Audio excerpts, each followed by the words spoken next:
आरोप लगा देश के ऊपर कि भारत की पुलिस, भारत की व्यवस्था, भारत की सत्ता व पार्टियां कभी मुसलमान को गृह मंत्री नहीं बनाती, क्योंकि उनको डर लगता है कि कहीं गद्दारी ना कर दे।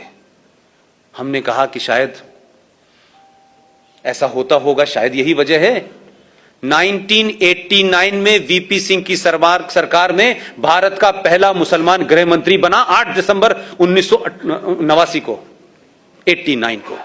उस आदमी का नाम था मुफ्ती मोहम्मद सईद। 8 दिसंबर को बनता है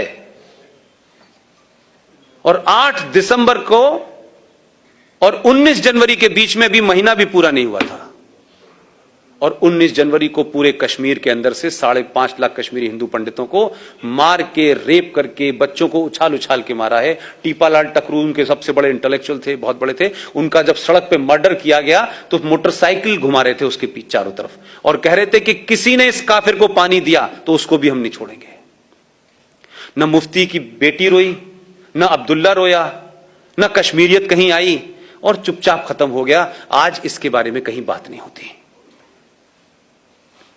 और उसी दौर में यह कोई कोइंसिडेंस नहीं है, क्योंकि मैं उसी थॉट से सोचता हूं जिस थॉट में रहा हूं।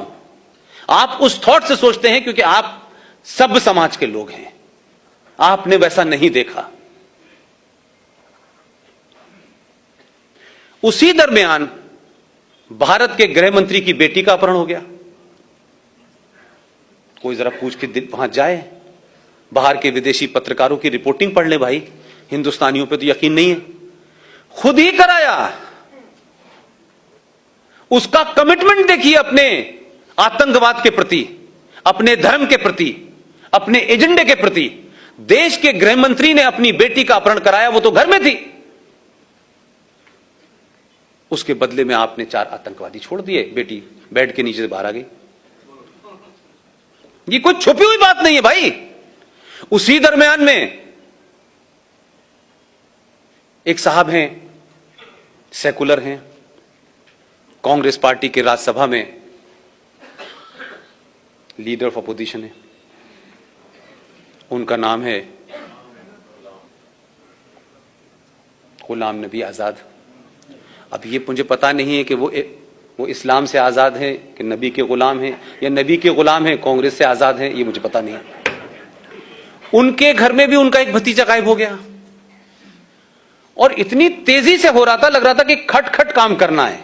और क्या डिवाइस निकाली उन्होंने कि उनका भतीजा गायब हुआ, 27 आतंकवादी छोड़ दिए, शाम को भतीजा घर आ गया। एक और साहब हैं जिन्होंने वोट वाजपेयी के दरमियान दिया था, नाम जानते हैं? सैफुद्दीन सोज साहब। उनकी भतीजी गायब हो गई। ये ऐसे लग रहा था कि सबका एजेंडा कितना खूबसूरत है। वो बात अलग थी कि वो वहां जब थे उनकी हैसियत दूसरी थी, वो दूसरी पार्टी में थे। उसके बदले में भी 7 लोगों को छोड़ दिया आपने। तो पहला इस देश के अंदर अगर हम ये कहें कि इंटरनेशनल टेररिज्म जो है वो भारत में कैसे पनपा, उसके लिए जिम्मेदार भारत का ये पहला मुसलमान गृह मंत्री है। एक घटना हो जाती है, मोदी के दौर में हुई, पूरी दुनिया में छा गई साहब, पूरी दुनिया के अंदर हंगामा हो गया।